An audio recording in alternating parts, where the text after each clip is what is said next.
Okay, mayong mudto na usab kinatong tanan, Luzon, Visayas, Mindanao.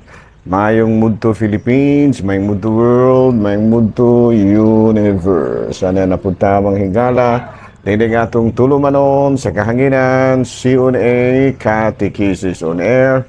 O ako lang gihapon kini ang iyong ubos nga alagad, Reverend Padre Edwin Academia Acab. Aboy no, ato dang tibayaon mahigala o may mudto ang tanan natong mga igsuong kaparian, lukop Kabisayan ug Mindanao nga maabot sa ato ang pagsibya. Ilabi na gayon ang akong mga igsuong kaparian sa Diocese of Dumaguete. Kumusta na mga padre?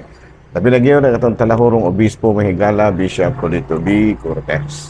Adlaw karon nga Miyerkules, no pizza sa matarong adlaw mahigala. Pizza 7 na kini sa bulan sa Pizza 7 na kini sa bulan sa Agosto. Bahala, no? Ato dahil nga timbayaon usab og mayong mudto ang tanan nato mga lay ministers nga kinasing-kasing nga nagalagad sa tagsa-tagsa nila ka mga kapilya, isip mga aron pakimo isip mga extraordinary ministers of the Eucharist na magpakalawat, magkalaok sa ulugan sa pulong. So nga to apod nga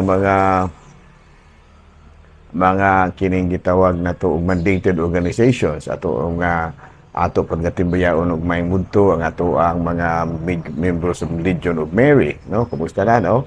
Ang ato mga membro usab sa kining mga Mother Butlers Guild, no? Kumusta na, no? Ang ato ang mga lectors, ang ato ang ato usab nga mga kaigsuonan nga mga miyembro usab sa nagkalain-laing organisasyon sa simbahan. No, Sacred Heart, Immaculate, daghan panguban mahigala. So, kumusta na ang hidaot kita nga na kitang tanan sa Kapiskay's Panglawas. Sabi no, arita mahigala sa ato ang CBCP News, Balitang Simbahan, ining kamudtuhon. Charismatic Renewal Mass Support Parishes, no? Mo kini ang gibuhi ang pamahayag usab ni Caritas Philippines Coordinator Fe Barino atol sa National Charismatic Leaders Conference in Cebu City niadtong nakalabang July 27, no? Matud pa ang mga renewal movements o membro sa simbahan o dapat lang nga mo pakita sila sa ilahang pagkamembro pinaagi sa ilahang kinasing-kasing usab nga pagpangalagad mismo sa simbahan. Balita manghigala gikan sa Vatican, si Dr. Paulo Rufino, ang Prefect of the Dicastery of Communications na kanayon, communion is most powerful form of communication. O sa ato pa ang pagpagalawat usa ka pinakagamhanan nga paagi sa komunikasyon ngadto sa Dios. Matud kini si Dr. Rufini, usa kini siya ka award-winning journalist nga nakabase sa Roma. Gihimo niya kining pamahayag atol sa 2024 National Catholic Communications Seminar nga gihimo baguhay pa lang dito sa Lipa City, Philippines. Mao kadto mga higala mga balitang simbahanon niining kamudtuhon o ari kita mga higala sa atong Saint of the Day. Aboy no ang atong Saint of the Day karon mga higala walay lain kung dili si San Cayetano, no? Saint Cayetan, no? Natawag kini si Saint Cayetan adtong 1480, namatay na adtong 1557. Usa siya ka abogado nga nahimong usa ka pari. Sa pagkadaroon nga 42, siya mao'y nakatukod, no, sa grupo sa mga founded a hospital for incurable at Venice and sought out the sick and poor of the town, no. Grabe, gipangita gyud. Grabe ning ilahang kuan ni San Cayetano, no. Ilan yung gipangita ang mga masakiton ug mga kabus sa kining lungsod. Unya si San Cayetano and friends decided that the best road to reformation lay on the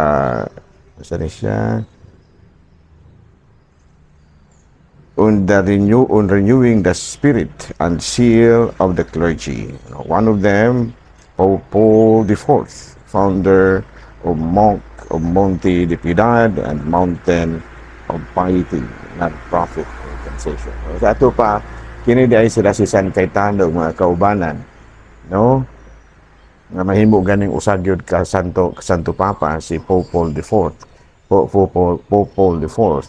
Nahimo sila ng founder sa Monte de Piedad, Mountain of Piety, no? Usa ka non-profit kini credit corporation. No? Kani, the purpose was to help the poor and protect them from against usurers. No? And Saint Cayetano, San Cayetano's little organization ultimately became the Bank of Naples with great changes in policy. Yan, no? So, muna mong higala, no? Nadako na kayo ang ilaha nga kining gitawag na tuog kanang ang ilang mga assets. Yan, no? Pero nagsugod kini sa ilahang magtutukod nga mao si San Cayetano ug mga kauban nga naginahimo paganing usa ka Santo Papa, no? Si Pope Paul IV. Mao kadto mga higala, mga mao kadto mga balitang simba, mao kadto ang ato nga Saint of the Day. Ari nakita mga higala sa ato ang catechism. Kumusta naman kanong pulding? Ay okay na kayo ko pa there. Mr. Cheng, kumusta na? Okay na kayo Father, oh. No? Oo, gani. Kumusta na di ay daw nga ako ang gawiks din sa Kalumbuyan, no? Nga sigig pangita nimo. Sigig nangita nimo si Pope Sinong Pulding o si Father Christian Durango, Father Christian Durango. Kamong duha gipangita gino niya. O ang ako sa mga jokers, no? Jokers. Si Musting og si Picoy. Bueno, atong paningkamutan mo higala, no? Nga atong nang kuan mo gunig sila nang leave manggod si Musting og si Picoy. May muto di ay ni Father Christian Durango. Maaari na tamang higala sa ato ang catechism proper. Sa ako na ginaingon mga higala, ang ato ang gigamit nga topic karon kini ang ato ang Catechism of the Catholic Church, CCC. Okay, no? Ang atong topic karon, the stages of revelation. Stages of revelation. So, matod pa, sa pagtulunan natong Katoliko, ang pagpadayag sa Dios sa iyang kaugalingon ngadto sa katawhan, step by step. Sa ato pa dili abrupt. No? Gani, ang una gyud nga pagpadayag sa atong Ginoo, sa atong Ama, langitong Amahan, pinaagi sa diha gyud sa pagsugod, no? Diha gyud sa pagsugod, diha gyud sa pagtukod sa kalibutan. Ato kadang mabasa sa Roma kapitulo 1 bersikulo 19, bersikulo 1, Roma kapitulo 1 bersikulo 19 sa 20. Kay unsay mahimong masayran mahitungod sa Dios, wala matago ngadto sa mga tao. Kaya ang Dios gayud mismo mao'y nagpadayag niini ngadto kanila, sukad sa pagbuhat sa Dios, sukad sa pagbuhat sa kalibutan sa Dios, ang kalibutan tinaw nga ayo, no? Sukad sa pagbuhat sa Dios, ang kalibutan tinaw kaayo nga nakita diha sa iyang dili makita nga mga kinaiya, nga mao ang iyang gahom nga walay katapusan, ug sa iyang pagka-Diyos wala na sila'y ikapangatarungan pa. Sa ato pa, ang una gyud nga pagpadayag sa Dios sa iyang kaugalingon, sa dihang iyang gihimo ang kalibutan, no? Pinaagi ato kanang mabasa sa Roma kapitulo 1 bersikulo 19 hangtod sa 20. Kung moingon gani kita nga pagpadayag paghimo sa kalibutan, kalakip na usab ni ana ang una natong ginikanan nga mao si Adan ug si Eva. Unya, ang ikaduha nga pagpaila sa Dios sa iyang kaugalingon, pinaagi sa kasabutan niya tali sa Dios og ni Noah. No? Tali sa kasabutan niya og ni Noah, no? Ato kanang mabasa sa Genesis kapitulo 9, bersikulo 9, 10 hangtod sa 11. Himuon ko na karon ang akong kasabutan tali kaninyo og kanako ug sa inyong mga kaliwat, ingon man sa tanang binuhat o sa tanang binuhat nga buhi uban kaninyo ang mga langgam, mga kahayupan ug mga ihalas nga mga unanap. Tanan gayud nga nanggawa sa arka. Himuon ko ang akong kasabutan, tali kaninyo ug kanako, isaad ko nga dili ko nagayod puuhon pinaagi sa lunop ang tanang binuhat nga buhi, dili nagayod laglagon ang kalibutan pinaagi sa lunop. Klaro no?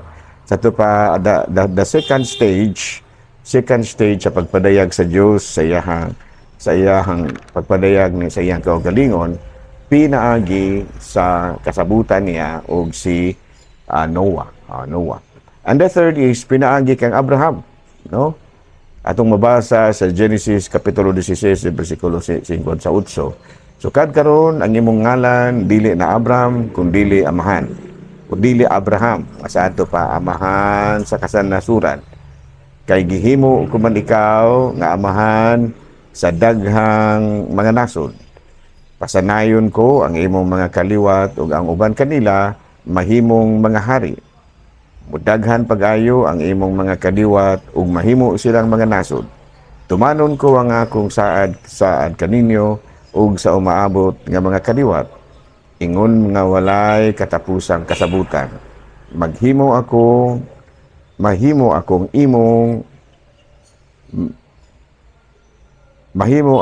ug ang imong mga kaliwat. Mahimo ako nga Dios sa imong mga kaliwat ug ihatag ko kanimo ug sa imong mga kaliwat kining yuta diin usa ikaw karon nga diin usa ka karon kalangyaw ang tibuok yuta sa Kanaan mainyo sa dayon ug mahimo ako nga inyong Dios. Sa ato pa pinaagi kang Abraham, no, napadayag usab sa Dios ang iyahang pagka-Dios. Nga ikatulo nga ang ikaupat nga ang step nga pagpadayag pinaagi sa katawhan ang Israel, no? Sa Dei Verbum chapter 3, through the patriarch and after them through Moses and the prophets, he taught the people to acknowledge himself the one living and true God, provident Father and just Judge, and to wait for the Savior promised by him. And this manner prepared the way for the gospel down through the centuries. So sa ato pa, ang ikaupat nga pagpadayag sa Dios sa kalibutan, mauna gyud pinaagi sa katawhan sa Israel, no? And then the final revelation niya mao ang atong Ginoong Jesucristo, no? Matud pa sa Hebreo kapitulo 1 bersikulo 1 sa 2, sa tanang panahon ang Dios sa makadaghan ug sa makalain-laing paagi misulti sa atong mga katigulangan pinaagi sa mga propeta apan niining katapusang mga adlaw musulti siya kanato pinaagi sa iyang anak. Pinaagi kaniya gibuhat sa Dios ang tibuok nga kalibutan ug gipili siya nga aron manag-iya sa tanang butang. Sa ato pa ang final gyud nga revelation sa Dios sa iyang kaugalingon pinaagi gyud kang Kristo, no? Muna nga ang Christian faith cannot accept revelation that claim, no, to surpass or correct the revelation of which Christ is the fulfillment, as is the case of certain non-Christians religion and also in certain recent sects which base themselves in such revelation. Sa ato pa, ang pinaka-final gyud nga pagpadayag sa langitong amahan sa iyahang kaugalingon, pinaagi gyud kang Kristo ug wala nay lain, no? Ug wala nay lain. No? Atong pamalandungan kining mga pagtulunan nato, no? Kitang Katoliko, karon sa atong aduna kitay pag-ampo nga himaya sa amahan, anak ug sa Espiritu Santo karon og sa gihapon sa katuigan nga walay katapusan. Amen. Ito pa kining maong pamahayag nato pinasig gyud sa atong topic karon, no? Ang ato ang kining number 1 is pinaagi sa paghimo sa Dios sa kalibutan uban sa atong first parents. Sunod ang atuang ang kasabutan sa Dios tali kaniya ug kang Noah, unya pinaagi kang Abraham, pinaagi kang Israel, ug ang final revelation mao na gyud si Jesus, no? Makaingon kita nga nag-uban na kanato sukad pa sa kalugdan ang hantod sa katapusan ang kalibutan from generation to generation, no? So kini di ang pagpadayag sa atong Ginoo, sa atong Dios kanato na ato gyung nadawat pinaagi sa atong Ginoong Hesukristo. Unya kung atong tan-awon sa Kolosas kapitulo 1 bersikulo 18, siya ang ulo sa simbahan nga mao ang iyang lawas. Siya ang sinugdan, siya ang unang gibanhaw sa Dios gikan sa mga patay aron siya nga maguna sa tanang mga butang. Kinsa man ang simbahan? Matud pa ni sa Marcos kapitulo 16 bersikulo 18. Musasultihan ko ikaw si Pedro ug ibabaw ni ining bato, tukuron ko nga akong simbahan ug bisan gani ang kamatayon dili gayon makabuntok niini. Atong isam up ha, atong isamarize ang atong gipagtulunan karon aron na maghihibog. Number 1 is ipadayan sa Dios ang iyang kaugalingon pinaagi sa nagkalain-lain nga mga hutong. Unang-una, gipadayag niya iyang kaugalingon pinaagi sa diha nga gihimo niya ang kalibutan. Nga ikaduha, gipadayag usab niya ang iyang kaugalingon sa panahon nga diin sa panahon ni Noah, tali sa kasabutan sa Dios og ni Noah, no? Nga dili na gyud niya palunupan pa ang kalibutan. Unya ikatulo, gipadayag usab niya pinaagi kang Abraham, no? Nga ikaupat, gipadayag niya pinaagi sa katawhan sa Israel. Ug ang ikalima ug ang katapusang pagpadayag mao gyud si Kristo. So nahimo nga si Kristo mao ang final revelation of the Father. So hangtod karon padayon si Kristo sa iyahang pagpadayag usab sa iyahang amahan sa mga pagtulunan, no?